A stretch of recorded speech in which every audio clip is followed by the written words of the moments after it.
This episode of DNews is brought to you by Norton. Biometric scanning is the future, but how secure is it really? Hey guys, Tara here for DNews, and with all the recent technology made in biometric scanning, you might be wondering, what is the actual risk involved in using these devices? And is it really impossible for someone to steal my identity through them? The short answer is no, it's not impossible, but it is significantly trickier.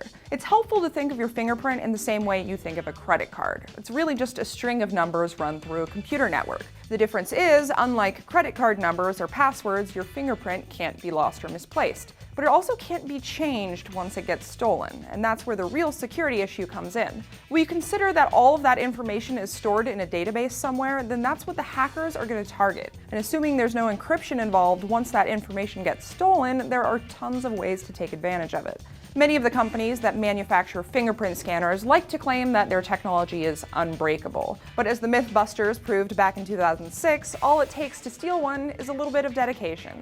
In their episode, they successfully cracked a scanner using 3 different methods. The first time, they copied someone's fingerprint onto a latex glove and then used that to open a door. The second time, they managed to create a copy of a fingerprint using ballistics gel, which is just gelatin mixed with water. And the third time, all it took was a photocopy of someone's fingerprint and a little bit of saliva. You may also remember how Apple's iPhone 5S, which came with a Touch ID fingerprint scanner built in, was hacked by researchers just one day after it launched. Scientists managed to crack it using a cheap domestic scanner to create a photograph of a print left on the glass screen. Granted, it was not an easy process, but for the criminally inclined who have a lot of time on their hands, it's still doable.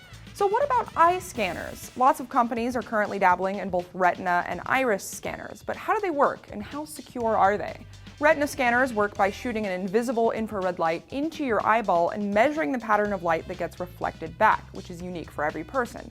Unfortunately, certain diseases like glaucoma or diabetes can change that pattern over time, potentially locking you out of your own devices. Iris scanners work in a similar way in that they shoot near-infrared light into your eye and use the light that reflects back to replicate the intricacies of your iris. For the most part, it's considered superior to retina scanning. It can be done from a greater distance, so it's less intrusive, and your iris isn't susceptible to disease in the same way your retina is. So unless you suffer from a serious eye injury, it'll pretty much remain the same throughout your life. As far as biometric scanning goes, the iris appears to be the final frontier, so we shouldn't be surprised if our phones start coming with that technology built in even a few years from now. Of course, it still brings up the same issues as any fingerprint scanner. If the information is stored somewhere, it's naturally vulnerable to theft, and once it gets stolen, it's pretty much stolen forever.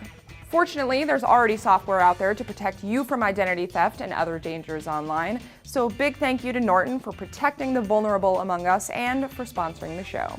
In the meantime, let us know what you think about the future of biometric scanning in the comments down below, and as always, thank you guys for watching.